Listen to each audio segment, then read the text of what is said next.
जय हिंद दोस्तों, आज हम लोग पुनः उपस्थित हुए हैं अपने सेशन को आगे बढ़ाने के लिए। तो आप लोग को हम एक ही बात बताते हैं कि हम लोग कमेंट देखते हैं कि जितने भी छात्र हैं उनका कमेंट हमेशा पॉजिटिव में रहता है, और हम भी देखते हैं कि कमेंट जो पॉजिटिव में रहने का एक ही कारण है कि आपको जो भी हम बताते हैं आपके माइंड में वो चीज डायरेक्ट हिट करता है। और जब भी आप सेट बनाते होंगे, पहले मान लीजिए कि आप अगर कम से कम मेरा अगर आप 20 क्लास किए होंगे या 20 डिस्कशन क्लास किए होंगे, तो आप या मानिए ना मानिए आपका नंबर जरूर इंक्रीज हुआ होगा, क्योंकि हम बहुत सारे छात्र कमेंट देखते हैं कि पहले जितना नंबर हम उठा पा रहे थे सेट में या एग्जाम में, उससे ज्यादा अब मेरा नंबर आ रहा है। तो आपको हम बता दे कि हम कोई स्पेशल चीज का तैयारी नहीं कर रहे हैं, लेकिन आपको बता दे वनडे एग्जाम यानी कि वनडे एग्जाम का जितना भी एग्जाम होगा उसमें अगर जीके जीएस या करंट अफेयर से संबंधित जो भी टॉपिक रहेगा उस एग्जाम में आपका मार्क्स इंक्रीज होगा। आप चाहे एसएससी में बैठिए, एसएससी के अंतर्गत कोई भी एग्जाम सीएचएसएल ले लीजिए, एमटीएस ले लीजिए या सीजीएल ले लीजिए, या फिर आप बिहार के अंतर्गत बिहार सीजीएल लीजिए, या फिर आप बिहार एसएससी लीजिए, या फिर आप बिहार पुलिस लीजिए, बिहार दरोगा लीजिए। अगर आप इस तरह का कॉमन कंपटीशन का अगर तैयारी कर रहे हैं, क्योंकि जो छात्र बिहार पुलिस का एग्जाम दीजिएगा वो बिहार एसएससी का भी फॉर्म भरे होंगे, तो उसके लिए कोई प्रकार का दिक्कत नहीं है। आप एनटीपीसी का भी एग्जाम दीजिए, कहीं कोई दिक्कत नहीं आएगा, क्योंकि जो भी एग्जाम में कंटेंट आता है हमें पता है, वो सब एग्जाम हम निकाल के बैठे हुए हैं। अगर पर्सनली एग्जाम का बात कीजिएगा तो एग्जाम के रूप में हम लोग सब एग्जाम निकाल के बैठे हुए हैं, लेकिन फिजिकल में थोड़ा सा दिक्कत हो जाता है, इसीलिए थोड़ा सा दिक्कत है। लेकिन आप अगर एग्जाम का तैयारी में अगर आपको मेरा साथ आप दे रहे हैं, समझ लीजिए कि आपका जरूर हम नैया पार लगाएंगे। बस आप आराम से जो है कि आप मेरा सपोर्ट कीजिए, और जो है कि आपके आसपास में जो भी छात्र होंगे जो कि बड़े बड़े कोचिंग में जो है कि वो पैसा देके जो है कि उतना एफर्ट नहीं कर पाते होंगे, उनको प्रॉब्लम होगा, आर्थिक स्थिति आता है सब छात्र के जीवन में, तो आप लोग उस चीज को दूर कीजिए।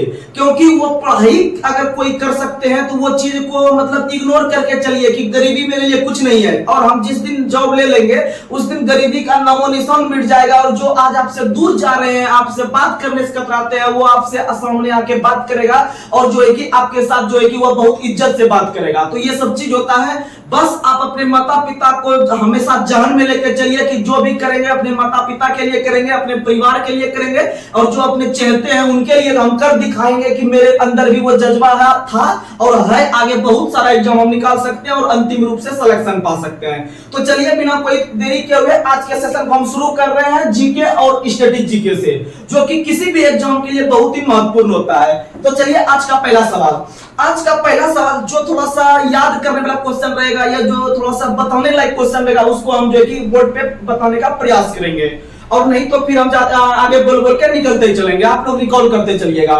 आज का पहला सवाल आप लोग को बताना है, हीराकुंड परियोजना किस नदी के प्रभाव को नियंत्रित करता है? तो हीराकुंड परियोजना जो है वह महानदी के प्रभाव को नियंत्रित करता है, महानदी। अब बात करते हैं महानदी का और परियोजना का, समझिएगा, और आप लोग धीरे धीरे अपना एक शॉर्ट नोट बनाते चलिएगा। आपका एग्जाम में बहुत अच्छा दिखेगा, परफॉर्मेंस करके आइएगा। जिस दिन आप एग्जाम देके आइएगा उस दिन आपको बोलना ही पड़ेगा कि जो हम पढ़े इस फ्री वाले चैनल पे जो है कि बहुत फायदा करा और अच्छा कोचिंग को जो है कि टक्कर दे रहा है क्लास। ये हम नहीं बोल रहे हैं, हमारे बच्चे बोल रहे हैं, और जो है कि आगे आने वाले समय में ये जरूर बोलवा देंगे कि ये चैनल कितना ज्यादा ग्रोथ करेगा। चलिए आगे हम बात करते हैं महानदी का, और बात करते हैं हम लोग जो है कि बांध का।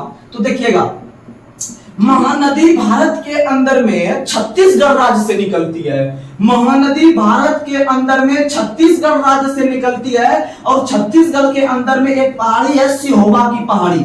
सिहोवा की पहाड़ी, महानदी का उद्गम स्थल छत्तीसगढ़ के सिहोवा पहाड़ी से है। और महानदी जब छत्तीसगढ़ में निकलती है तो छत्तीसगढ़ के बाद वह उड़ीसा में प्रवेश करती है, और उड़ीसा के ही बगल में आप लोग को पता है कि समुद्र है, या समुद्र का तट है, जिसे हम लोग बंगाल की खाड़ी कहते हैं। क्या कहते हैं? बंगाल की खाड़ी कहते हैं। और बंगाल के खाड़ी में ही महानदी दो राज्यों में अपना जल प्रभावित करके बंगाल के खाड़ी में गिराने का काम करते हैं। और आप लोग को पता है कि जब यह बंगाल के खाड़ी में गिरती है, आप लोग को पता होगा जब आप भारत का जब आप बनाइएगा नक्शा, तो आप लोग को पता है कि यह जो आपका एक पूर्वी तट होता है, एक पश्चिमी तट होता है।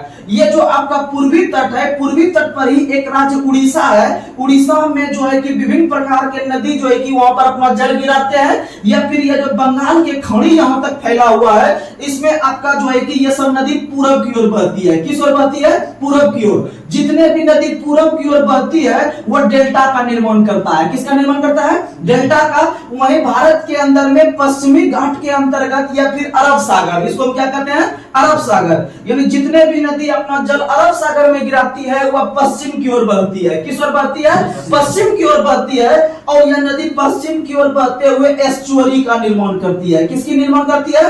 एस्चुअरी का, या इसी को कहते हैं भरंस घाटी। क्या कहते हैं? भरंस घाटी। और जो भारत के अंदर में पश्चिम में नदी बहती है उसके लिए हम एक ट्रिक बताते हैं, साला मानता नहीं, साला मानता नहीं, साला मानता नहीं। यानी 100 से साबरमती, लौ से लूनी, मौ से माही, नौ से नर्मदा, तो से ताप्ती। यानी ये सब जो नदियां हैं ये सब पश्चिम की ओर बहती है, अर्थात एस्चुअरी का निर्माण करती है। और बहुत सारे एग्जाम में क्वेश्चन पूछा गया है कि निम्न में से कौन सी नदी पश्चिम की ओर बहती है, तो ये ट्रिक आप याद रख लीजिएगा, साला मानता नहीं, नहीं को छोड़ दीजिएगा, साला से 2 नदी निकाल लीजिएगा, मानता से 3 नदी निकाल लीजिएगा, लगभग 5 नदी बहती है और ये एस्चुअरी या भरंस घाटी का निर्माण करती है। और जो पूरब की ओर बहती है वह डेल्टा का निर्माण करती है और यह अपना जल बंगाल के खाड़ी में गिराने का काम करती है। और आप लोग को हम ऑब्जेक्टिव टाइप से क्वेश्चन बताए हैं कि डेल्टा का जो नामकरण करने वाले व्यक्ति है वह हेरोडोटस है। हेरोडोटस, जिसे हम लोग इतिहास के पिता के नाम से जानते हैं, इतिहास के पिता के नाम से हेरोडोटस को जानते हैं। और हेरोडोटस ने एक पुस्तक का रचना किया है, the Historica. The Historica, the Historica पुस्तक का रचना किसने किया है तो बताइएगा? हेरोडोटस ने किया है। और हेरोडोटस ने डेल्टा का भी नामकरण किया है। और डेल्टा की आकृति कैसी होती है? त्रिभुजाकार। डेल्टा की आकृति त्रिभुजाकार होती है, याद रखिएगा। और भारत के अंदर में 2 नदी, भारत के अंदर में 2 नदी, एक गंगा नदी, एक ब्रह्मपुत्र नदी। गंगा नदी और ब्रह्मपुत्र नदी के जो है कि मिलन स्थान पर जो है कि वहां पर सबसे बड़ा डेल्टा का निर्माण होता है, जिसका नाम है सुंदरवन का डेल्टा। क्या नाम है? सुंदरवन का डेल्टा। और सुंदरवन का जो डेल्टा है वह एक प्रकार का ज्वारीय क्षेत्र में आता है। किसमें आता है? ज्वारीय क्षेत्र में, यह दलदली क्षेत्र में आता है। और यहाँ पर एक वृक्ष बहुत फेमस है, सुंदरी वृक्ष। कौन सा वृक्ष? सुंदरी वृक्ष। यह भी क्वेश्चन पूछा गया है कि भारत के अंदर में सुंदरी वृक्ष जो है वह प्रसिद्ध है कौन से राज्य? पश्चिम बंगाल। कौन सा राज्य? पश्चिम बंगाल। क्योंकि सुंदरवन का डेल्टा जो है वह पश्चिम बंगाल राज्य में जो है कि वहां पर बना है। और पता है कि सुंदरी वृक्ष आपका सुंदरवन में मिलता है। और आप लोग को बता दे कि यहीं पर आपका गंगा ब्रह्मपुत्र के मिलन स्थान पर आपका जो है कि सबसे बड़ा डेल्टा बना हुआ है। वहीं भारत के अंदर में सबसे बड़ा नदी मुख, भारत के अंदर में सबसे बड़ा जो नदी मुख है वह आपका हुगली नदी का है। किसका है? हुगली नदी का है। वहीं सबसे बड़ा नदी द्वीप जो है वह माजुली है। भारत के अंदर में सबसे बड़ा नदी पे जो द्वीप बना हुआ है वह माजुली है। और माजुली असम में बना है। माजुली असम के जोरहट जिलों में है। माजुली असम के जोरहट जिलों में है। वहीं पर जो है कि सबसे बड़ा नदी आपका द्वीप है। और भारत के अंदर में पूछे सबसे लंबी बहने वाली नदी तो गंगा है। और भारत के अंदर में दक्षिण भारत में बहने वाली सबसे लंबी नदी गोदावरी है।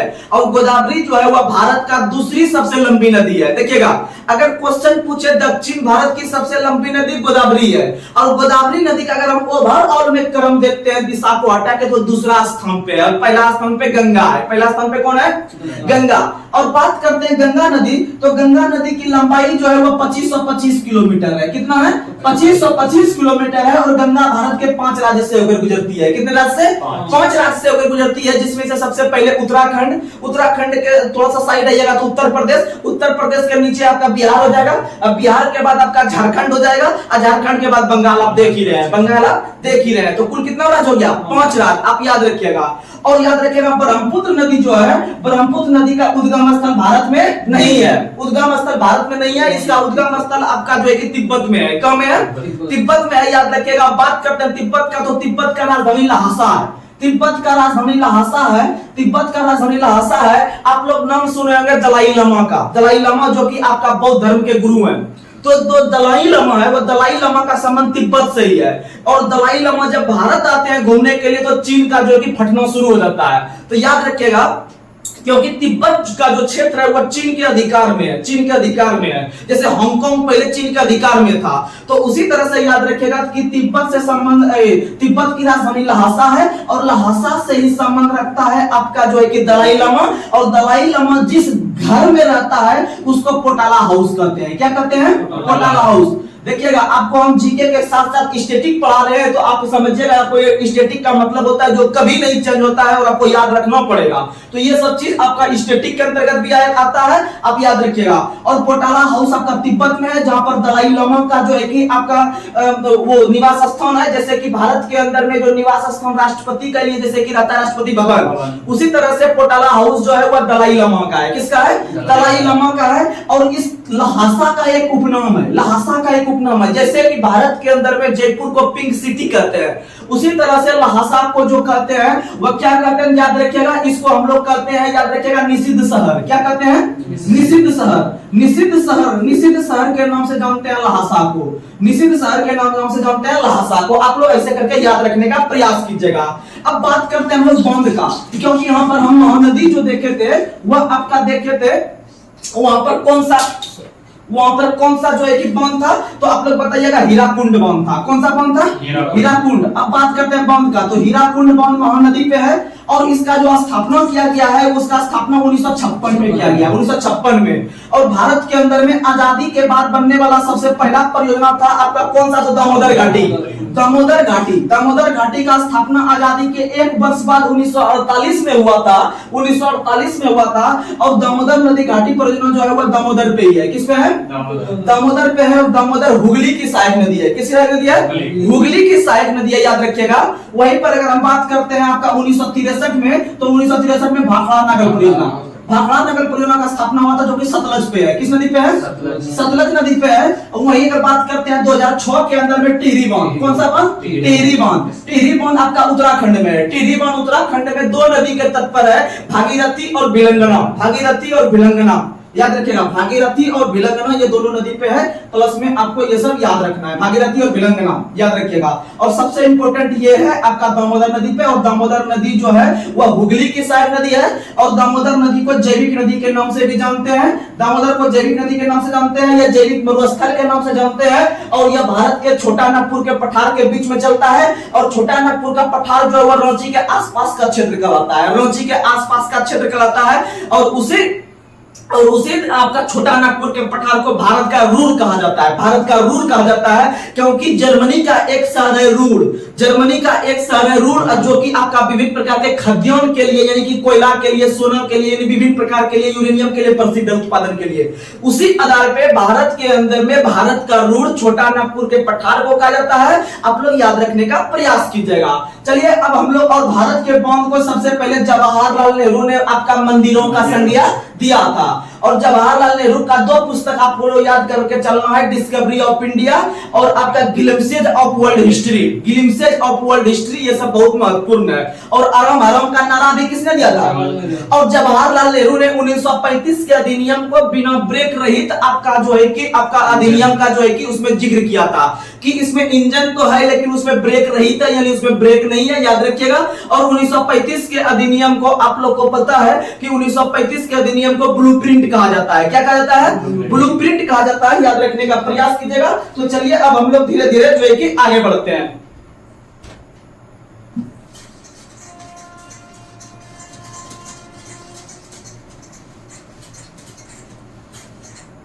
आगे अगला क्वेश्चन आप लोग को बताना है कि सिक्किम राज्य में सबसे अधिक कौन सी जनजाति होती है? तो सिक्किम राज्य में सबसे अधिक जनजाति लेप्चा होती है। कौन होती है?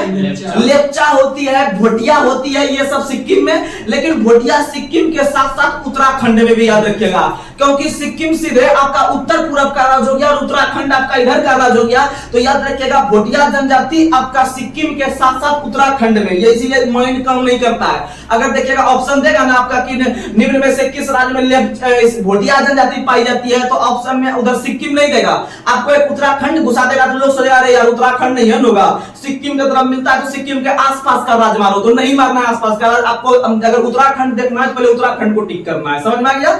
अगर बात करते हैं हम लोग कि कुकी जनजाति किस राज्य में निवास करती है, तो कुकी मणिपुर में, हाल ही में चर्चा में रहा है। यह क्वेश्चन एग्जाम में 100% आएगा, याद रखिएगा।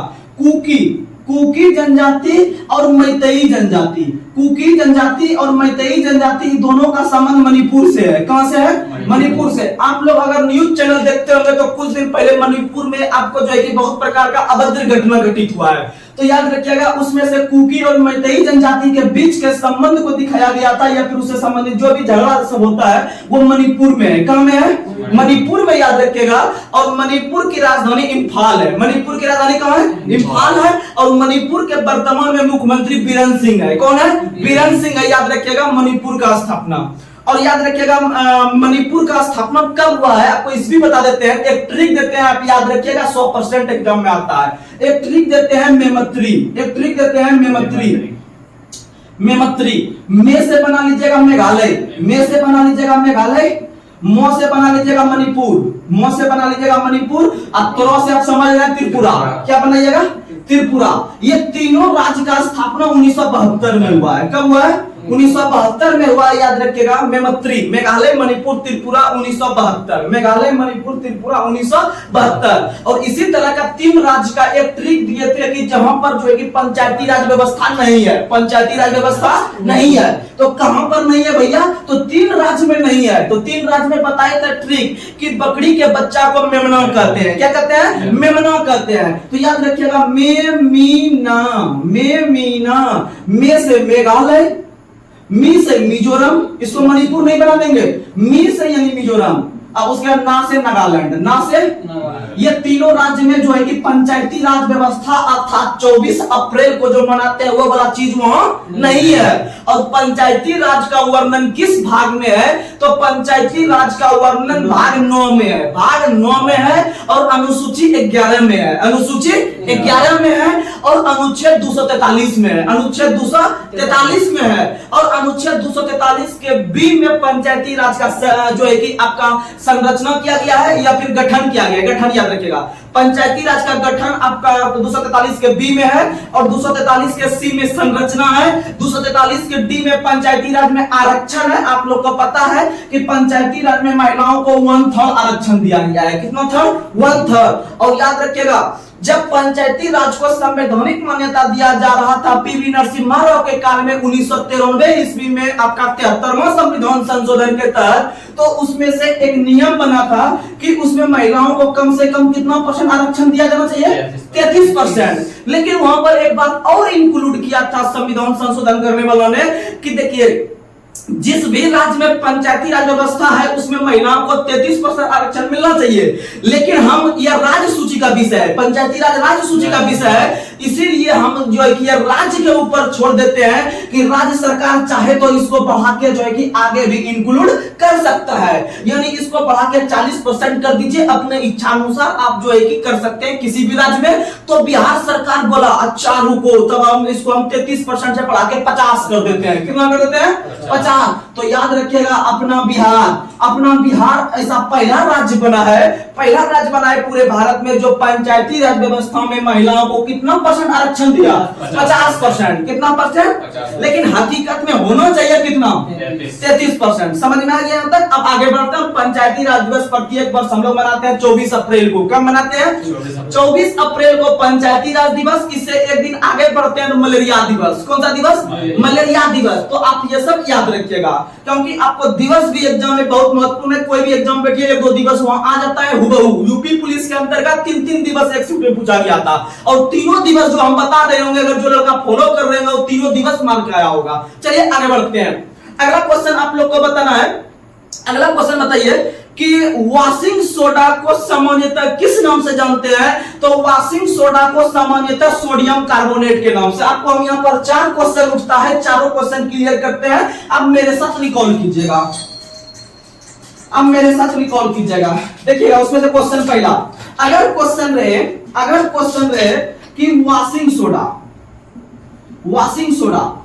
सोडा को कहते हैं सोडियम कार्बोनेट, वॉशिंग सोडा को कहते हैं सोडियम कार्बोनेट, और सोडियम कार्बोनेट का सूत्र होता है सोडियम मतलब Na हो गया, क्या हो गया, Na हो गया, और Na2 दीजिएगा, फिर CO3 यानी कार्बोनेट बनाइएगा, यानी सोडियम कार्बोनेट, इसका जो है कि जल का 10 अणु रहता है, यानी कि 10H2O, यानी हो गया Na2CO3 into 10H2O, ये हो गया सोडियम कार्बोनेट। सोडियम कार्बोनेट को वॉशिंग सोडा कहते हैं, या इसी को धोवन सोडा भी बोल देते हैं, क्या बोल देते हैं, धोवन सोडा। याद रखिएगा सबसे बड़ा सूत्र जो चारों में से होता है धोवन सोडा का ही होता है, क्योंकि धोवन का मतलब होता है धोने वाला। हम लोग को पता है कि स्टूडेंट लाइफ में जो कि कपड़ा धोना कितना बड़ा काम है, पहाड़ तोड़ने के तरह काम है, इसलिए याद रखिएगा कि धोवन सोडा का सबसे बड़ा सूत्र होता है Na2CO3 into 10H2O। और याद रखिएगा ये जो 10 लगा हुआ है, ये 10 जो है वो जल का अणु कम कर रहा है। और आपको हम जुगाड़ देते हैं, अगर धोवन सोडा का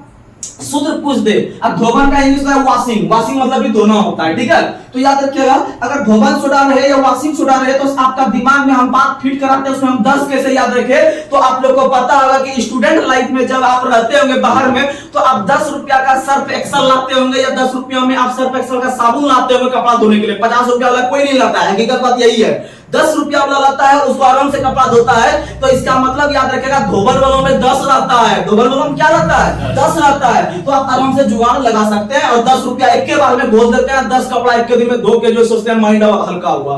तो आप याद रखने का प्रयास कीजिएगा। उसके बाद अगला, अगर आपको रहे दूसरा नंबर कास्टिक सोडा, क्या रहे, कास्टिक सोडा। अब देख रहे हैं कि कास्टिक सोडा जो हम लिखते हैं, तो कास्टिक में कितना अक्षर है, 4 अक्षर। कितना अक्षर है, 4 अक्षर। इसीलिए इसका सूत्र जो होगा 4 अक्षर का होगा। कितना अक्षर का होगा, 4 अक्षर का। 4 अक्षर का NaOH। और इसको बोलते हैं सोडियम हाइड्रोक्साइड, यानी कि Na से सोडियम, OH से हाइड्रोक्साइड हो जाएगा। समझ में आ गया। उसके बाद अगर तीसरा रहे, तो तीसरा जो रहता है वो साधारण नमक रहता है। क्या रहता है, साधारण नमक। और साधारण नमक का तो बच्चा सुन रहे होता है NaCl, यानी कि sodium chloride, NaCl, sodium chloride. अगर आपको चौथा नंबर रहेगा खाने का सोडा, क्या रहेगा, खाने का सोडा। और खाने का सोडा, और हम लोग को पता है खाने का सोडा का जो होता है, यानी अगर कहीं पर बढ़िया खाना बन रहा है, तो उसमें खाने में सोडा जरूर मिलाया जाता है। जब आप भोज खाने आते होंगे, तो आप सोचते होंगे कि हम 2 टाइम नहीं खाएंगे, 3 टाइम खाएंगे। क्या टाइम खाएंगे, 3 टाइम। यानी एक बार जब बन रहा था तो उस समय खा लेते हैं, एक बार जब मेन भोज होने लगता है उस समय खाते हैं, और जब अगर भोज बंद होने लगता है सोचते हैं फिनिशिंग मार के तब घर जाएंगे। तो इसका मतलब है कि हम 3 टाइम खा रहे हैं। तो इसका मतलब याद रखिएगा NaHCO3, यानी लास्ट में 3 लगेगा खाने वालों में। समझ में आ गया। कास्टिक साधारण नमक का इसमें सूत्र कुछ नहीं पता, नहीं सब बच्चा जानता है। और कास्टिक सोडा में 4 अक्षर है, इसीलिए NaOH। और धोने वाला सबसे बड़ा होता है 10H2O, धोने वाला सबसे बड़ा होता है 10H2O। आप यकीन मानिए कि जो बच्चा एग्जाम निकाल के बैठा हुआ, वो बच्चा भी कंफ्यूज करता है जब एग्जाम में आ जाता है। भले वो मारने का मार देता है, सही हो जाता है, एक्सपीरियंस उसका कम कर देता है। तो इसी तरह से आप जुगाड़ करके जब 2 बार वीडियो मेरा सुनिएगा, 2 बार के क्या बोल रहे थे नहीं बोल रहे थे, गारंटी देते हैं एग्जाम में नहीं छूटेगा। आगे बढ़ते हैं। अगला क्वेश्चन आप लोग को बताना है, अगला क्वेश्चन आप लोग बताइए। अगला क्वेश्चन बताना है, एफिल टावर किस देश में है, पेरिस में। एफिल टावर कहां में है, पेरिस में है। और पेरिस जो है वह सीन नदी के किनारे है, और पेरिस जो है वह फ्रांस की राजधानी है। और यूनेस्को का मुख्यालय भी पेरिस है। यूनेस्को का मुख्यालय भी कहां है, पेरिस। अब बात करते हैं यूनेस्को। अच्छा, लास्ट में ओ आ रहा है। जब ओ आ रहा है, इसका कोड कितना होता है, 15। अब 15 का इकाई डिजिट होता है 5, इसीलिए यूनेस्को का स्थापना 1945। एक आता है यूनिसेफ, लास्ट में एफ। अच्छा, एफ का कोड कितना, 6, यानी इसका स्थापना 1946। और यूनेस्को और यूनिसेफ जो है, आप लोग को पता है दोनों का मुख्यालय कहां है। तो यूनिसेफ का मुख्यालय न्यूयॉर्क, न्यूयॉर्क। और यूनेस्को का मुख्यालय पेरिस। और आप लोग को बता दे कि यूनेस्को का मुख्यालय पेरिस हो गया। और पेरिस कहीं नहीं रहेगा तो लियोन्स रहता है। क्या रहता है, लियोन्स रहता है। पेरिस नहीं रहेगा तो लियोन्स, या फिर दोनों ऑप्शन रहेगा। आपको सबसे पहले लियोन्स मारना पड़ेगा। क्या मारना पड़ेगा, लियोन्स मारना पड़ेगा। लियोन्स पेरिस के अंदर में है। जैसे आप लोग को पता है कि भारत के अंदर में राष्ट्रीय मस्तिष्क अनुसंधान संस्थान जो है वह आपका जो है कि आपका मानेसर में है या फिर गुड़गांव में है। आपको बता रहे हैं, अगर उसको अंदर और डीप करेगा तो मानेसर ऑप्शन देगा। राष्ट्रीय मस्तिष्क अनुसंधान संस्थान आपको हम ट्रिक दिए हैं गुड़गांव में, क्योंकि जब मस्तिष्क काम नहीं करता तो हम गुड़ पी लेते हैं, लेकिन ऑप्शन में गुड़गांव जब नहीं रहेगा या गुरुग्राम नहीं रहेगा तो वहां पर मानेसर आपको देखना है। क्या देखना है? मानेसर। और जो दिल्ली हरियाणा का क्षेत्र घूमे होंगे वो मानेसर को जानते होंगे। याद रखिएगा, मानेसर शहर है गुरुग्राम में। कम में है? गुरुग्राम में। और यहाँ पर जो है कि आपका मस्तिष्क अनुसंधान संस्थान है। और गुड़गांव थोड़ा सा बड़ा शहर है, उसके अंदर में छोटा रूप से मानेसर है। तो इसीलिए इसी तरह से यहाँ पर है। आपका अगर पेरिस नहीं रहेगा तो वहां पर आपको सबसे पहला ऑप्शन देखना पड़ेगा लियोन्स। क्या देखना पड़ेगा? लियोन्स नहीं रहेगा तो पेरिस के साथ जाएंगे। उसी तरह से यहाँ पर जो है कि मानेसर नहीं रहेगा तो गुड़गांव के साथ जाएंगे। ऐसे क्वेश्चन रहता है। यानी जब आपको मन नहीं लगने लगता है तो आप गुड़ पी लीजिए। क्या पी लीजिए? गुड़। और मन नहीं लगता है यह बताता है मस्तिष्क। कौन बताता है? मस्तिष्क। यानी मस्तिष्क को जब मन नहीं लगेगा, अच्छा मानेसर नहीं लगेगा तब गुड़ पिएंगे, नहीं लगेगा तब गुड़। और आप लोग को पता है विश्व में आपका शक्कर के कटोरा के नाम से क्यूबा को जानते हैं। किसको जानते हैं? क्यूबा को। और क्यूबा की राजधानी हवाना है। क्यूबा की राजधानी कौन है? हवाना। और हवाना जो है वो सिगार उद्योग के लिए प्रसिद्ध है। किसके लिए प्रसिद्ध है? सिगार उद्योग के लिए प्रसिद्ध है। अब यहाँ पर हम बात कर रहे थे न्यूयॉर्क का, तो देखिए न्यूयॉर्क में कितना अक्षर? 4 अक्षर। कितना अक्षर? 4 अक्षर। इसीलिए इसका जो नदी आएगा वह भी 4 अक्षर का आएगा, हडसन। कौन सा नदी? हडसन। न्यूयॉर्क जो है वह हडसन नदी किनारे है। और उसी के किनारे याद रखिएगा एक शहर है वाशिंगटन जो है जहां पर वर्ल्ड बैंक और IMF का मुख्यालय है। तो याद रखिएगा वाशिंगटन जो है वह पोटोमैक नदी किनारे। वाशिंगटन कौन नदी किनारे? पोटोमैक नदी के किनारे। वहीं पर अगर बात करते हैं ये पेरिस सीन नदी के किनारे। पेरिस किसके किनारे है? सीन नदी के किनारे। और पेरिस यानी फ्रांस जो है उसको हम लोग किसानों का देश कहते हैं। क्या कहते हैं? किसानों का देश कहते हैं। और आप लोग को पता है कि फ्रांस को ही सूरा और सुंदरियों का देश भी कहते हैं। फ्रांस को सूरा और सुंदरियों का देश भी कहते हैं। फ्रांस को। चलिए अगला क्वेश्चन आप लोग को बताना है कि चिपको आंदोलन शुरू करने वाले प्रथम व्यक्ति कौन थे। तो बहुत प्रकार के आंदोलन एग्जाम में आता है, तो आप लोग को बताते हैं चिपको आंदोलन। तो याद रखिएगा, चिपको आंदोलन अगर पूछेगा तो चिपको आंदोलन उस व्यक्ति संबंध रखते हैं। मान लीजिए कि आप लोग क्या करते होंगे, ट्रेन सब पे या कहीं भी मेला उला में जो लड़का जाते होंगे घूमने के लिए, जो लड़का या लड़की मान लीजिए आपस में सुंदर होगा, देखने में क्या होगा? सुंदर। तो उसमें क्या करते हैं आप लोग? चिपक जाते हैं। क्या हो जाते हैं? चिपक जाते हैं। यानी कि चिपको आंदोलन के नेता है सुंदरलाल बहुगुणा चिपको आंदोलन। वहीं पर एक आता है आपका जो है कि नर्मदा बचाओ आंदोलन। क्या आता है? नर्मदा बचाओ आंदोलन। तो नर्मदा मेधा यानी आप जब 2-4 बार रिकॉल कीजिएगा तो आराम से काम चल जाएगा। उसी तरह से एक आता है बचपन बचाओ आंदोलन। क्या आता है? बचपन बचाओ आंदोलन। तो बचपन बचाओ आंदोलन के जो नेता है वह कौन है? तो याद रखिएगा वह है आपके कैलाश सत्यार्थी। कौन है? कैलाश सत्यार्थी। और वही कैलाश सत्यार्थी जिनको 2014 के अंदर में नोबेल पुरस्कार दिया गया था। और इनके द्वारा लिखा गया एक पुस्तक का नाम है आपका आजाद बचपन की ओर। क्या है? आजाद बचपन की ओर। और इसका शुरुआत जो किया था बचपन बचाओ का वो 1980 में किया था। कब किया था? 1980 में किया था। और आप लोग को बता दे कि बचपन बचाओ आंदोलन जो कैलाश सत्यार्थी ने शुरू किया था वह अनुच्छेद 24 को प्रासंगिक बनाने के लिए। किसको? अनुच्छेद 24। क्योंकि बाल श्रम निषेध जो है वह अनुच्छेद 24 में है। यानी कि खतरनाक काम पर बालक उलक को इधर उधर, मतलब इसका बचपन को बचाने के लिए कि आप अच्छा से बेस बनाइए, आप आगे बढ़िए, अनाथ असहाय तो कोई दिक्कत नहीं है। सबसे बढ़ चढ़कर हिस्सा कौन लिया था? कैलाश सत्यार्थी। और कैलाश सत्यार्थी को 2014 में मलाला के साथ, किसके साथ?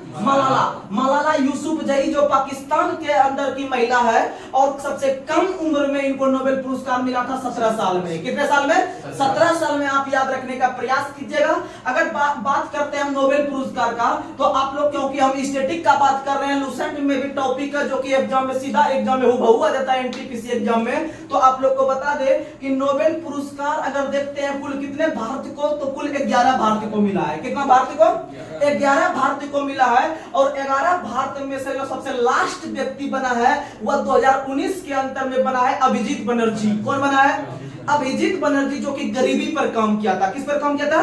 गरीबी पर काम किया था। याद रखने का प्रयास कीजिएगा। ये नोबेल पुरस्कार कुल 11 को, और 11 में से जो सबसे पहला बने हैं वो रविंद्रनाथ टैगोर बने हैं। कौन बने हैं? आप लोग हम रिकॉल करवा देते हैं। रविंद्रनाथ टैगोर 1913। उसके बाद याद रखिएगा 1930 में बने हैं सीवी रमन। कौन बने हैं? उसके बाद बने हैं आपके 1968 में। 1968 में हरगोविंद खुराना जो कि जीन का खोज किया था या फिर आपका जेनेटिक कोड का खोज किया था 1965 में किया था, लेकिन इसको दिया गया 68 में, दिया गया 68 में। उसके बाद आप लोग को पता है कि 1983 में दिया गया सुब्रमण्यम चंद्रशेखर को। सुब्रमण्यम चंद्रशेखर को 1983 में दिया गया। वहीं 1998 में पहले अर्थशास्त्री बनते हैं अमर्त्य सेन। कौन बनते हैं? अमर्त्य सेन बनते हैं, जो कि लोक कल्याणकारी अर्थशास्त्र के लिए उनको मिला है, लोक कल्याणकारी अर्थशास्त्र के लिए। और इनका एक पुस्तक भी हम बताए हैं, इनका एक पुस्तक बहुत फेमस है अमर्त्य सेन का, तो याद रखिएगा home in the world, home in the world. Home in the world पुस्तक के लेकर रविंद्रनाथ टैगोर है, वहीं आप सॉरी अमर्त्य सेन है। वहीं एक बताए थे होम एंड द वर्ल्ड, तो home and the world Rabindranath Tagore है। Home and the world Rabindranath Tagore, home in the world जो है वो आपके अमर्त्य सेन है। इनको 1998 में मिला। ठीक, उसके बाद जो मिला है आपका 2001 के अंदर में नोबेल पुरस्कार मिला है बीएस नायपाल को। किसको मिला है? बीएस नायपाल को मिला है। उसके बाद फिर आपका जो मिला है आपका 2009 के अंदर में, 2009 के अंदर में मिला है बालकृष्ण करके है, याद रखिएगा। वहीं पर आपका जो मिला है 2009 के बाद फिर मिला है आपका सीधे 2014 में हो गया कौन? कैलाश सत्यार्थी। अब फिर 2019 के अंदर में अभिजीत बनर्जी। शायद कुल 11 को पूरा गया, आप लोग याद रखिएगा। तो ये सब क्वेश्चन था। और नोबेल पुरस्कार का शुरुआत याद रखिएगा 1901 में हुआ है। कब हुआ है? 1901। लेकिन नोबेल पुरस्कार का हकीकत में जो स्थापना हुआ है वो 1885 को हुआ है। 1885 को नोबेल पुरस्कार का स्थापना होता है। इसका शुरुआत 1901 को हुआ है। और बता दे कि नोबेल पुरस्कार पाने वाले प्रथम व्यक्ति रविंद्रनाथ टैगोर बने थे 1913 में। कब बने थे? 1913 में बने थे। और याद रखिएगा इनका एक पुस्तक था गीतांजलि पुस्तक। कौन सा पुस्तक? गीतांजलि पुस्तक के लिए जो दिया गया था। और गीतांजलि पुस्तक का याद रखिएगा विश्व में आप किसी भी भाषा में लिख सकते हैं, लेकिन जब नोबेल पुरस्कार मिलने का पारी होता है तो उसका अंग्रेजी में अनुवाद देखा जाता है। तो अंग्रेजी में अनुवाद करता जो थे गीतांजलि पुस्तक का वो रविंद्रनाथ टैगोर नहीं थे, वो थे W.B. ईट्स। याद रखिएगा W.B. ईट्स। W.B. ईट्स ने 1910 में, W.B. ईट्स ने 1910 में इस पुस्तक का अंग्रेजी में रूपांतरण किया। वहीं गोरा हो गया, चंडालिका हो गया, उसके बाद फिर आपका पोस्ट ऑफिस हो गया। ये सब पुस्तक के लेखक भी रविंद्रनाथ टैगोर है। ये सब पुस्तक का लेखक भी कौन है? रविंद्रनाथ टैगोर है। और रविंद्रनाथ टैगोर का संबंध आपका शांति निकेतन से है। किससे है? शांति निकेतन से है, विश्व भारती से है। ये सब का स्थापना किसने किया है? रविंद्रनाथ टैगोर ने किया है। और रविंद्रनाथ टैगोर जो थे, वो कुल 14 भाई बहन में से सबसे छोटे थे। याद रखिएगा। उनके परिवार का एक और व्यक्ति था अवनींद्रनाथ टैगोर। बहुत अच्छा क्वेश्चन बता रहे हैं। उनके परिवार का एक व्यक्ति था अवनींद्रनाथ टैगोर। अवनींद्रनाथ टैगोर ने ही भारत में भारत माता का चित्र बनाया है। भारत माता का चित्र बनाया है। लेकिन भारत के अंदर में भारत माता का जो मंदिर है वो वाराणसी में है। वाराणसी में देखिएगा, हम मंदिर लिख रहे हैं, वाराणसी में नया मंदिर उद्घाटन हुआ है। वो क्वेश्चन पूछेगा, याद रखिएगा स्वरवेद मंदिर। ये क्वेश्चन कहीं ना कहीं एग्जाम में आएगा और आया हुआ भी है। स्वरवेद मंदिर, क्योंकि सबका ध्यान रहता है अयोध्या मंदिर पे, लेकिन वो आपका रहा ही जाएगा, दूसरे मंदिर पूछ देगा हाईलाइट करने के लिए। स्वरवेद मंदिर जो है वाराणसी में है। कहां में है? वाराणसी में है। और अगर वाराणसी में स्टेटिक के तौर पे एक मंदिर देखते हैं तो बोल दीजिएगा भारत माता मंदिर। कौन मंदिर? भारत माता मंदिर। आप लोग याद रखने का प्रयास कीजिएगा। और वाराणसी जो है वह गंगा नदी के तट पर है। किस नदी तट पर? गंगा नदी के तट पर है। याद रखिएगा। आगे बढ़ते हैं। अगला क्वेश्चन आप लोग को बताना है कि ऋग्वेद में सबसे पवित्र नदी कौन सी है? सरस्वती। ऋग्वेद में सबसे पवित्र नदी। अब बात करते हैं हम लोग नदी का। तो आप लोग को बता दे कि ऋग्वेद में 3-4 गो नदी है जिससे क्वेश्चन उठता है कि कौन सा क्या बार उल्लेख है नहीं है। तो ऋग्वेद में सबसे पवित्र, क्योंकि आप लोग को पता है और हम लोग के लिए अगर सबसे पवित्र रूप में अगर स्टूडेंट लाइफ में सबसे पवित्र देखिएगा तो वो सरस्वती माँ है। क्या है? सरस्वती माँ। क्योंकि जब तक कि आप सरस्वती माँ को जब अपने अंदर जब नहीं आप ढालिएगा, आप नहीं मेहनत करके पढ़िएगा तो जॉब लगना जो है कि कोई मुश्किल हो जाएगा। इसीलिए सबसे बेस्ट है कि आप अच्छा से तैयारी कीजिए, तब सरस्वती माँ भी आप पे ध्यान देंगे। तो याद रखिएगा, अगर क्वेश्चन पूछे सबसे पवित्र नदी कौन सी है तो सरस्वती। ऋग्वेद में सबसे पवित्र नदी कौन सी है? सरस्वती। और याद रखिएगा ऋग्वेद में अगर पूछेगा कि गंगा नदी का उल्लेख कितनी बार हुआ है, एक बार। कितनी बार? एक बार। गंगा नदी का उल्लेख एक बार। अगर पूछेगा कि सर्वाधिक बार, तो सर्वाधिक बार हुआ है सिंधु का। सर्वाधिक बार किसका हुआ है? सिंधु का। सर्वाधिक बार किसका हुआ है? सिंधु का। 100 से सर्वाधिक, 100 से सिंधु। और गंगा का कितना बार? एक बार। सरस्वती मां क्या है? पवित्र। सबसे पवित्र नदी सरस्वती। सबसे पवित्र नदी सरस्वती। सबसे पवित्र नदी, यह महत्वपूर्ण नदी सरस्वती। लेकिन क्वेश्चन पूछेगा कि यमुना नदी का उल्लेख कितनी बार, तो यमुना में कितना अक्षर है? 3 अक्षर। तो यमुना का उल्लेख कितनी बार? 3 बार। आप ये चारों कंटेंट याद रखिएगा, एग्जाम में बन जाएगा। और यमुना नदी का पुराना नाम है कालिंदी। क्या नाम है? कालिंदी। यमुना नदी का पुराना नाम है कालिंदी। और यमुना गंगा की सहायक नदी है। किसकी सहायक नदी है? गंगा की सहायक नदी है। और यमुना के किनारे बसा सबसे बड़ा शहर दिल्ली है। कौन सा है? दिल्ली। आप याद रखने का प्रयास कीजिएगा। और सरस्वती जो है वह विलुप्त होने के कगार पे है और हो भी चुकी है। और भारत का राष्ट्र नदी कौन सा है? गंगा। भारत का राष्ट्र नदी गंगा है। और गंगा को 2008 में घोषित किए हैं। कब किए हैं? 2008 में किए हैं। और भारत के अंदर में गंगा नदी में NW1 स्थित है। NW कौन है? 1 स्थित है।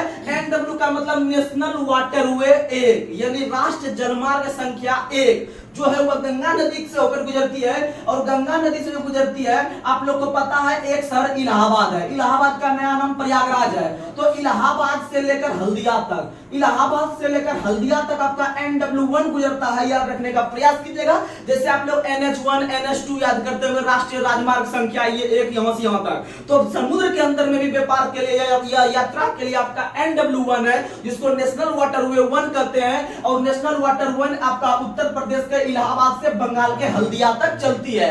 आप लोग को पता होगा कि हल्दिया एक बंदरगाह भी है। हल्दिया एक बंदरगाह है जो कलकत्ता बंदरगाह के भार को कम करने के लिए बनाया गया है। तो याद रखिएगा हल्दिया तक जाती है। और याद रखिएगा भारत का सबसे लंबा, आप लोग NH याद करते होंगे, NH44। वर्तमान में भारत का सबसे लंबा NH44 है। उसी तरह से अगर बात करते हैं कि भारत का सबसे लंबा NW कौन है, यानी राष्ट्रीय जलमार्ग कौन है, तो वह आपका यही वाला है। कौन वाला है? यही वाला। तो बताइए भैया इसका लंबाई कितना है? 1620 किलोमीटर। 1620 किलोमीटर आप याद रखने का प्रयास कीजिएगा। और याद रखिएगा कि गंगा नदी को घोषित किया 2008 में। और गंगा के अंदर में एक डॉल्फिन पाया जाता है। क्या पाया जाता है? डॉल्फिन नदी, डॉल्फिन मछली पाई जाती है, जो कि भारत का राष्ट्रीय जल जीव है। यह भारत का राष्ट्रीय मछली है। इसको 2009 में, यानी गंगा 2008 में, गंगा में डॉल्फिन डालेंगे बाद में, यानी 2009 में। यानी पहले गंगा की पहले डॉल्फिन, पहले गंगा, क्योंकि गंगा पे ही आश्रित है डॉल्फिन नदी, ना कि डॉल्फिन पे आश्रित है गंगा। तो याद रखिएगा गंगा 2008 में, डॉल्फिन 2009 में। अब उसके बाद हाथी अवतार लेगा। कौन लेगा? हाथी 2010 में, और हाथी दिवस 12 अगस्त। विश्व युवा दिवस और हाथी दिवस दोनों 12 अगस्त को, और 10 अगस्त को हम लोग मनाते हैं सिंह दिवस, यानी शेर दिवस, यानी कि हो गया लायन दिवस। लेकिन आप लोग को बता दे कि ये जो हाथी है जिसका वैज्ञानिक नाम है एलिफास इंडिका। और यह हाथी जो है हाथी के लिए प्रसिद्ध अभ्यारण्य है पेरियार। कौन सा है? पेरियार वन्यजीव अभ्यारण्य केरल में है। और पेरियार नदी भी केरल में बहती है। तो याद रखिएगा उसमें हाथी बहुत प्रसिद्ध है। और जब हमारा संविधान का निर्माण हो रहा था, संविधान सभा के द्वारा कैबिनेट मिशन की सिफारिश पर जब हो रहा था, तो भारत के संविधान सभा के प्रतीक चिन्ह के रूप में हाथी को अपनाया था। किसको अपनाया था? हाथी को अपनाया था। याद रखने का प्रयास कीजिएगा। आगे बढ़ते हैं। अगला क्वेश्चन आप लोग को बताना है, हरिप्रसाद चौरसिया का संबंध किस वाद्य यंत्र से है? तो बांसुरी से। किससे है? बांसुरी से। पन्नालाल घोष का संबंध भी किससे है? बांसुरी से। यानी कि हरिप्रसाद चौरसिया हो गया, पन्नालाल घोष हो गया, ये सब है बांसुरी से। और बांसुरी एकमात्र वाद्य यंत्र है जो कि सभी प्रकार के उसमें ध्वनि निकाल सकते हैं। और याद रखिएगा सितार एकमात्र ऐसा आपका जो है कि आपका यंत्र है जो कि आपका हिंदू और मुस्लिम दोनों का मिश्रण कहलाता है।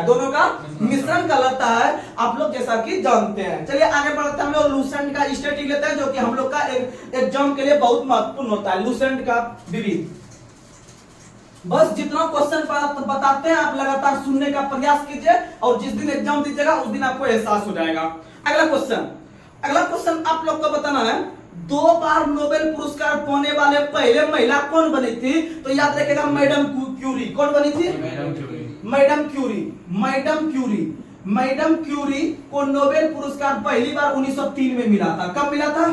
और दूसरी बार 1911 में। दूसरी बार 1900। तो याद रखिएगा मैडम क्यूरी जो कि रेडियम का खोज किया था। किसका खोज किया था? रेडियम का खोज किया था। आप लोग को जैसे पता है, और आप लोग को पता है कि रेडियम का परमाणु संख्या कितना होता है? तो याद रखिएगा एक होता है रेडियम, एक होता है थोरियम, एक होता है यूरेनियम। तो रेडियम का, और आप लोग को दोबारा बता देते हैं, ध्यान से सुनिएगा कि मैडम क्यूरी पहली महिला बनती है जिनको 2 बार नोबेल पुरस्कार मिला है। 2 बार में, पहली बार 1903 में, दूसरी बार 1911 में। और मैडम क्यूरी ने रेडियम का खोज किया है। किसका खोज किया है? रेडियम का। और रेडियम का परमाणु संख्या 88 होता है। कितना होता है? 88। देखिएगा बढ़ते हैं, रेडियम, थोरियम, यूरेनियम। रेडियम का 88, थोरियम का 90, थोरियम का 90, और यूरेनियम का 92, यूरेनियम का 92। और आप लोग को पता है कि रेडियम ही एक ऐसा तत्व है, रेडियम ही एक ऐसा तत्व है जो किसी व्यक्ति का जीवन बचा सकता है। क्या बचा सकता है? जीवन। क्योंकि आप लोग जब बाइक वगैरह या रोड पे चलते होंगे नाइट में, तो आप लोग देखते होंगे पुल पुलिया या फिर पोल वगैरह में या पेड़ वगैरह में जो है कि वहां पर जो है कि एक चमकीला पदार्थ वहां पर जो है कि लगा दिया जाता है। या जितने भी मान लीजिए कि कोई शहर का नाम है या गांव का नाम है, तो उसमें जो कि चमकीला पदार्थ में लिखा जाता है कि रात में जैसे लाइट पड़ेगा तो वो चमकेगा, और चमकेगा तो आदमी देख लेगा कि हम कौन सा लोकेशन में चल रहे हैं। तो याद रखिएगा उसमें जो है कि रेडियम का ही तत्व रहता है। कौन तत्व रहता है? रेडियम लगा हुआ रहता है। कि जैसे आप लोग को पता है कि आप मान लीजिए बाइक चलाते होंगे, तो बाइक जो है कि सुरक्षा के लिए आगे में जो है कि रेडियम लगा दिया जाता है, या साट दीजिएगा तो पुलिस जो है कि आपको बहुत अच्छा मतलब कि कहेगा कि ये जो है कि आगे दिमाग लगा रहा है जीवन रक्षक के लिए। किसके लिए? जीवन रक्षक के लिए। अब मान लीजिए कि यहाँ पर आप पोल में दिए हैं, इधर से ऐसे सड़क है, और यहाँ पर आपको बोलता है साइड में नहीं जाने के लिए या फिर खतरा है वहां पर। इसका मतलब आपको पहले सूचित हो जाता है कि यहाँ पर जो है कि आगे खतरा है, आपको सीधा रोड पे निकलना, इधर जो है कि रोड टूटा हुआ है या फिर जो भी है, तो या फिर कार्य प्रगति पे ऐसा लिखा हुआ रहता है रोड सब पे। इसका मतलब आपके वो जीवन को बचा रहा है। क्या कर रहा है? जीवन को बचा रहा है। जब वो जीवन को बचाएगा तो इसका मतलब याद रखिएगा जीवन रक्षक तत्व के नाम से रेडियम को जानते हैं। किसको जानते हैं? रेडियम को जानते हैं। वही याद रखिएगा आशा का धातु के नाम से किसको जानते हैं? तो आशा का धातु के नाम से हाइड्रोजन को जानते हैं। किसको जानते हैं? आशा का तत्व के नाम से सॉरी आशा का तत्व के नाम से यूरेनियम को, आशा का तत्व के नाम से यूरेनियम को। और याद रखिएगा जो हाइड्रोजन बोल रहे थे उसको भविष्य का ईंधन कहते हैं। भविष्य के ईंधन के नाम से हाइड्रोजन को, भविष्य के ईंधन के नाम से हाइड्रोजन को, और आशा के धातु के नाम से यूरेनियम को। और यूरेनियम का सबसे बड़ा खान जादूगोला है। कौन सा है? जादूगोला है, याद रखिएगा। और थोरियम का परमाणु संख्या कितना होता है? 90। और थोरियम से संबंधित एग्जाम में बहुत बार क्वेश्चन पूछा गया है कि भारत निम्न में से कौन से तत्व के उत्पादन में आत्मनिर्भर है? क्या है? आत्मनिर्भर है। तो याद रखिएगा एक तो थोरियम है, अब प्लस में अभ्रक में भी हम आत्मनिर्भर है। किसमें है? अभ्रक में भी है। याद रखिएगा पूरे विश्व में सबसे अधिक थोरियम का उत्पादन इंडिया करती है। कौन करती है? इंडिया करती है। वहीं अभ्रक का उत्पादन भी सबसे अधिक इंडिया करती है। हम तो विश्व लेवल पे देख लिए भारत को, लेकिन अगर क्वेश्चन को डीप करेगा, पूछेगा कि भारत में सबसे अधिक कौन सी राज्य करती है आपका थोरियम का उत्पादन, तो केरल। कौन करती है? केरल का जो समुद्री तट है वह थोरियम का सबसे अधिक उत्पादन करती है। वहीं अभ्रक का सबसे अधिक उत्पादन आंध्र प्रदेश करती है। कौन करती है? आंध्र प्रदेश करती है। आप याद रखने का प्रयास कीजिएगा। चलिए आगे बढ़ते हैं। अगला क्वेश्चन आप लोग को बताना है कि रेड क्रॉस का नाम सुने होंगे। तो हम बात करते थे रेड क्रॉस का, क्योंकि आज का मेरा टॉपिक था जो है कि ये सब चीज। तो रेड क्रॉस जो है, रेड क्रॉस एक प्रकार का अंतरराष्ट्रीय संस्था है। रेड क्रॉस एक प्रकार का अंतरराष्ट्रीय संस्था है। और रेड क्रॉस जो है वह जो है कि आपका किस पर काम करता है? तो आप लोग को पता है कि रेड क्रॉस जो है यह एक प्रकार से शांति वगैरह बनाने के लिए या फिर स्वास्थ्य से संबंधित भी काम करता है। किससे संबंधित काम करता है? स्वास्थ्य या फिर शांति को लेकर काम करती है। जैसे आप लोग देखते होंगे बहुत बड़े बड़े शहर में एक नाम रहता है रेड क्रॉस रोड, ऐसा करके नाम रखता है। तो रेड क्रॉस रोड रखने का मतलब है कि उसमें डॉक्टर वगैरह बहुत रहते हैं उस लाइन में। ठीक है, डॉक्टर वगैरह यानी कि स्वास्थ्य से संबंधित काम होती है। तो इसका मतलब रेड क्रॉस जो है वह शांति या स्वास्थ्य से संबंधित काम करती है। और रेड क्रॉस का स्थापना डेट सहित याद रख लीजिएगा, इससे आपका दिवस याद रहेगा। धीरे धीरे आपको दिवस याद करवा देंगे। याद रखिएगा 8 मई। 8 मई 1863 को रेड क्रॉस का स्थापना होता है। और जब रेड क्रॉस अच्छा से काम नहीं करेगी तो आपकी जान जा सकती है। क्या जा सकती है? जान जा सकती है। इसीलिए रेड क्रॉस का मुख्यालय जेनेवा, रेड क्रॉस का मुख्यालय जेनेवा, आप याद रखिएगा, रेड क्रॉस का मुख्यालय जेनेवा हो गया। और रेड क्रॉस के जो संस्थापक थे, रेड क्रॉस के जो संस्थापक हैं, रेड क्रॉस के जो संस्थापक हैं वह आपके हेनरी ड्यूरेंट है, हेनरी ड्यूरेंट है। रेड क्रॉस का स्थापना हेनरी ड्यूरेंट, हेनरी ड्यूरेंट ने जो है कि आपका 21 तारीख को किया था।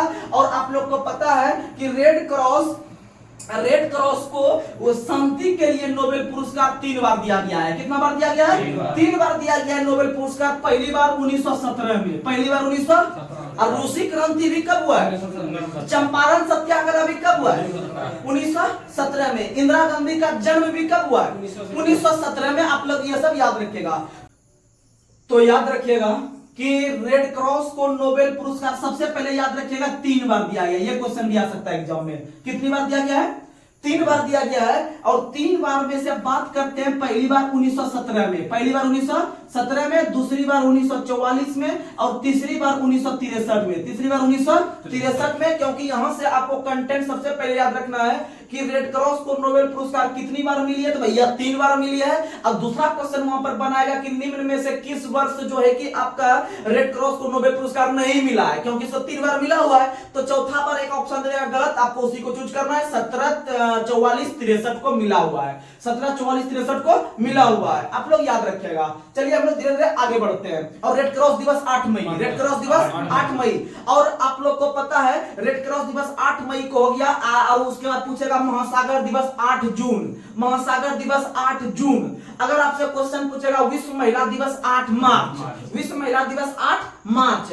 वहीं अगर आपसे क्वेश्चन पूछेगा 8 अक्टूबर को क्या मनाते हैं, तो वायु सेना दिवस, 8 अक्टूबर को वायु सेना दिवस।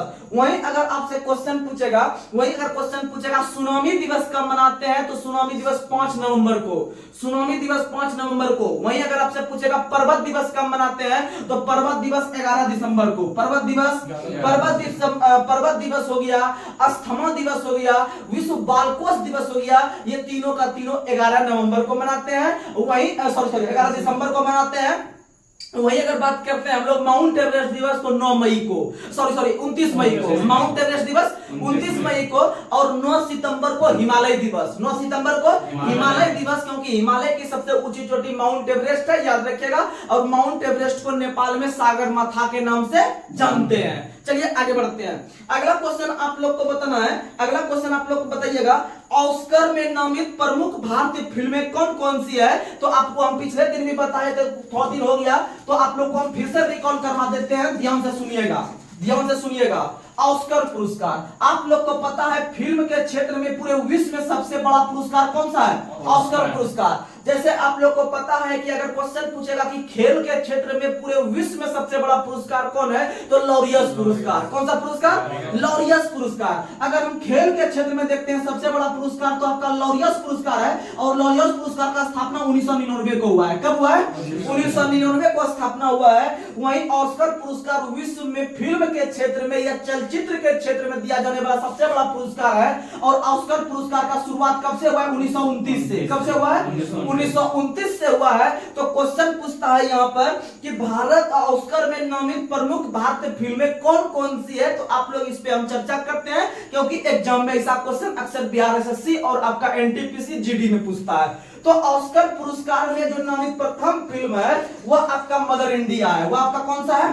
मदर इंडिया है, जो कि 1957 में इनको दिया गया था। इस भी याद रखना जरूरी है। मदर इंडिया महबूब खान की फिल्म थी, आप लोग को पता है 1957 में इनको मिला था। और 1957 में ही जम्मू कश्मीर का संविधान लागू हुआ है। और जम्मू कश्मीर दिवस 6 फरवरी को मनाते हैं। कब मनाते हैं? 6 फरवरी को मनाते हैं। और 1957 में ही आपका मुद्रा की दशमलव प्रणाली का शुरुआत हुआ है, 1 अप्रैल 1957 से। और 1957 को ही भारत का जो राष्ट्रीय पंचांग शक सम्मत पर आधारित है उसको अपनाने का काम भारत सरकार ने किया था। तो ये सब हम जो याद आता है आपको बता देते हैं क्वेश्चन।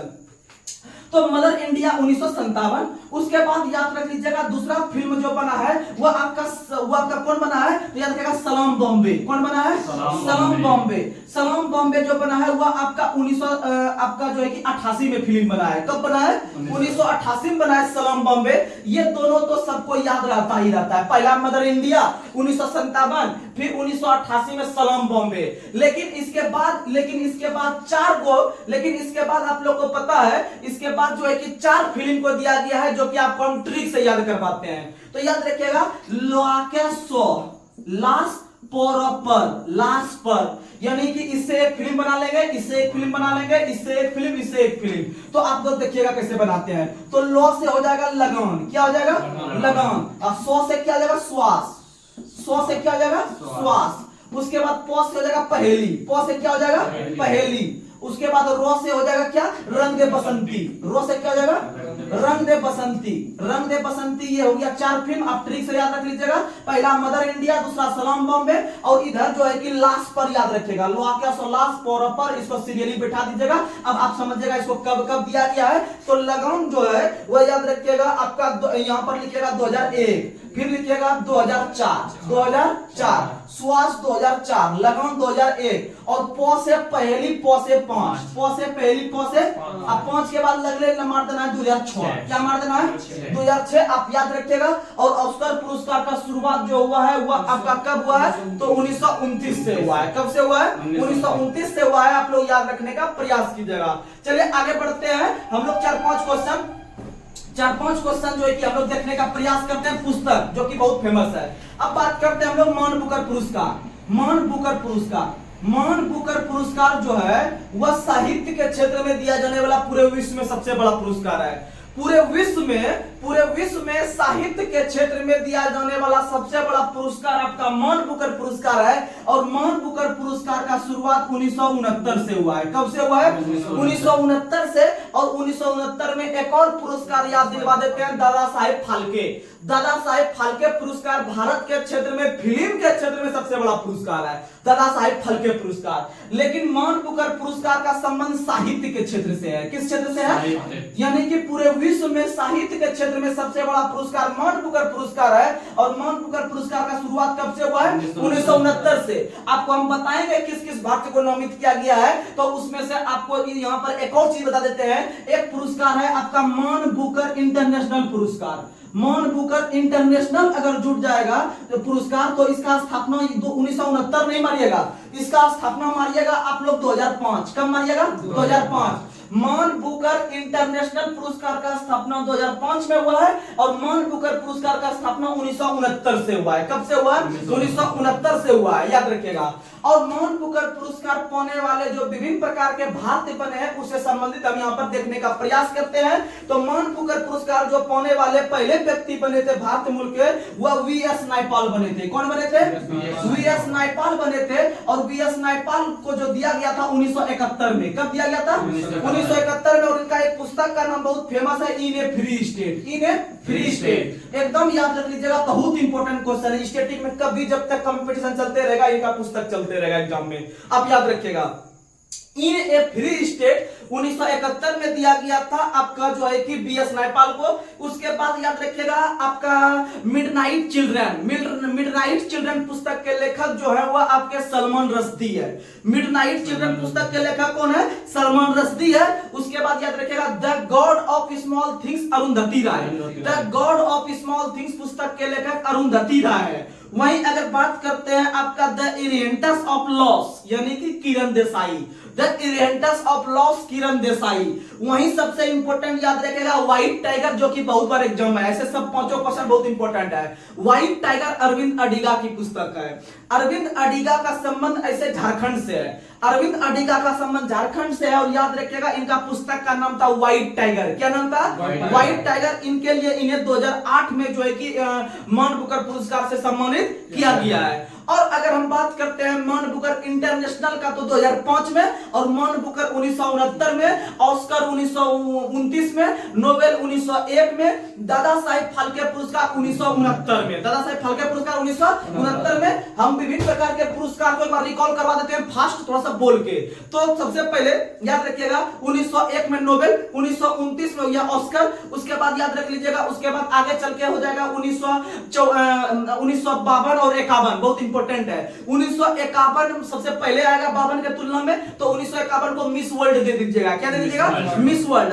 1952 में मिस यूनिवर्स, मिस यूनिवर्स 1952 में, मिस वर्ल्ड 1951 में, फिर संगीत नाटक अकादमी का स्थापना 1953 में, संगीत नाटक अकादमी की स्थापना 1953 में, फिर 1954 में भारत रत्न, 1954 में भारत रत्न, और 1954 में ही साहित्य अकादमी का स्थापना और ललित कला अकादमी का स्थापना, दोनों का 54 में, और 1954 में ही आप लोग देखते होंगे पद्म पुरस्कार, यानी कि पद्म विभूषण, पद्म भूषण, पद्म श्री, ये तीनों पुरस्कार का शुरुआत भी भारत रत्न के साथ ही हुआ है, भारत रत्न के साथ ही हुआ है। हम लोग अगले क्लास में भारत रत्न पे भी चर्चा करेंगे, अच्छा से आप लोग समझने का प्रयास कीजिएगा। उसके बाद फिर याद रखिएगा 1952 में आपका एक और पुरस्कार का शुरुआत हुआ है। कौन सा पुरस्कार? तो 1952 में कलिंग पुरस्कार, 1952 में कलिंग पुरस्कार। वही बात करते हैं 1957 में ग्रैमी पुरस्कार, 1957 में ग्रैमी पुरस्कार हो गया। उसके बाद फिर हम बात करते हैं, आपको रमन मैग्सेसे पुरस्कार का नाम सुने होंगे, जो कि एशिया का नोबेल कहलाता है, एशिया का नोबेल पुरस्कार रमन मैग्सेसे पुरस्कार कहलाता है, जो कि आपको कुछ दिन पहले आपको जो है कि रवीश कुमार को दिया गया था, एनडीटीवी का जो पहले वो था एंकर। तो याद रखिएगा कि 1957 में हो गया आपका ग्रैमी पुरस्कार, ग्रैमी संगीत के क्षेत्र में, ग्रैमी किस क्षेत्र में? संगीत के क्षेत्र में। वहीं आपका 1957 में ही आपका नोबेल पुरस्कार जो कहलाता है एशिया का रमन मैग्सेसे, इसका शुरुआत हुआ है। और रमन मैग्सेसे पुरस्कार पत्रकारिता के क्षेत्र में, किस क्षेत्र में? पत्रकारिता के क्षेत्र में। वही बात करते हैं 1961 में कलिंग पुरस्कार, 1961 में कलिंग पुरस्कार विज्ञान के क्षेत्र में मिलता है, किस क्षेत्र में? विज्ञान के क्षेत्र में। वहीं अगर बात करते हैं हम लोग आगे चल के जो है कि 1961 में ही आपका ज्ञानपीठ पुरस्कार का शुरुआत हुआ है। भारत के क्षेत्र में, साहित्य के क्षेत्र में, भारत के अंदर में साहित्य के क्षेत्र में सबसे बड़ा पुरस्कार ज्ञानपीठ पुरस्कार है। ज्ञानपीठ पुरस्कार का शुरुआत 1961 में हुआ है, लेकिन बहुत बुक डायरेक्ट उसको 1965 लिख देता है, लेकिन आपको 65 नहीं, सबसे पहले फोकस होना चाहिए कि अगर शुरुआत बोलेगा कब हुआ तो 1961 में। लेकिन पहली बार जो साहित्य अकादमी पुरस्कार दिया गया वह 1965 में दिया गया 65 में, लेकिन शुरुआत हुआ था 61 से। शुरुआत कब से हुआ है? यानी कि आपका साहित्य अकादमी पुरस्कार का स्थापना 61 में हुआ है, लेकिन शुरुआत 1965 में हुआ है। और जब शुरुआत हुआ था तो साहित्य अकादमी पुरस्कार पाने वाले ज्ञानपीठ पुरस्कार पाने वाले जो पहले व्यक्ति बने थे, ज्ञानपीठ पुरस्कार समझिएगा, ज्ञानपीठ पुरस्कार 1961 में स्थापना हुआ है, जो कि साहित्य के क्षेत्र में देता है। लेकिन ज्ञानपीठ पुरस्कार का जो पहली बार पाने वाले व्यक्ति बने थे वो बने थे आपके कौन? तो श्री शंकर कुरुप। ज्ञानपीठ पुरस्कार पाने वाले पहले व्यक्ति श्री शंकर कुरुप बने थे, जिसका संबंध मलयालम भाषा से था। किस भाषा था? मलयालम भाषा से था। और आप लोग को पता है कि मलयालम भाषा केरल में चलती है। कहां में चलती है? केरल के साथ साथ लक्षद्वीप में चलती है, केरल के साथ साथ लक्षद्वीप में चलती है, क्योंकि केरल से ही सटा हुआ लक्षद्वीप है। इसीलिए यहाँ से एक क्वेश्चन याद आप लोग रख लीजिएगा कि लक्षद्वीप जो आपका जुडिशियल कार्यभार है वह आपका केरल हाईकोर्ट संभालती है। कौन संभालती है? केरल संभालती है। और पुदुचेरी का तमिलनाडु संभालता है। पुदुचेरी का कौन संभालता है? तमिलनाडु संभालता है। वहीं दादर नगर हवेली और दमन का दोनों का मुंबई संभालता है। कौन संभालता है? मुंबई संभालता है। वहीं अंडमान निकोबार बंगाल के खाड़ी में है, इसलिए उसको कलकत्ता संभालता है। कौन संभालता है? कलकत्ता। इस तरह से जब धीरे धीरे रिकॉल कीजिएगा तो आराम से कवर हो जाएगा। अब फिर हम पुरस्कार पे कंटिन्यू आते हैं। 1965 में हो गया आपका ज्ञानपीठ पुरस्कार, पहला व्यक्ति पाने वाले श्री शंकर कुरुप, मलयालम भाषा से। इनका पुस्तक का नाम बता देते हैं, आडा कुजाई। क्या नाम है? आडा कुजाई। आप याद रखने का प्रयास कीजिएगा। उसके बाद फिर आप लोग को बता देते हैं 1973 में, 1969 मतलब क्लियर हो गया होगा, मान बुकर इसमें नहीं बोलेंगे हम। तो उसके बाद 1973 में बोरलॉग पुरस्कार। कौन सा पुरस्कार? बोरलॉग पुरस्कार आपका कृषि के क्षेत्र में। किस क्षेत्र में? आप लोग नॉर्मन बोरलॉग का नाम सुने होंगे, जो कि आपका हरित क्रांति से संबंधित व्यक्ति है पूरे विश्व में। आपका हरित क्रांति का जनक नॉर्मन बोरलॉग कहलाता है पूरे विश्व में। तो याद रखिएगा बोरलॉग पुरस्कार कृषि के क्षेत्र में। और एक और कंप्यूटर का भाषा का नाम सुनेंगे, प्रोलॉग। प्रोलॉग कंप्यूटर की भाषा है। तो यानी कि बोरलॉग भाषा का आविष्कार 1973 में ही हुआ था और बोरलॉग पुरस्कार का शुरुआत भी 73 में, यानी बोरलॉग पोरलॉग दोनों 73 याद रखना है, बोरलॉग पोरलॉग दोनों 73। और कंप्यूटर में एक भाषा है फोर्ट्रॉन। फोर्ट्रॉन भाषा का विकास 1957 में किया गया था। कब किया गया था? 1957 में किया गया था। वही बात करते हैं हम लोग जो है कि आगे चल के एक और पुरस्कार जिसका नाम है आपका जो है कि 1980 में आप लोग को पता है कि मध्य प्रदेश सरकार ने 1980 में मध्य प्रदेश सरकार ने तानसेन पुरस्कार का शुरुआत किया था। तानसेन जो कि अकबर के दरबार में रहते थे, जो कि आपका मियां की मल्हार और मियां की टोड़ी नाम के रचना किया था, याद रखिएगा तानसेन।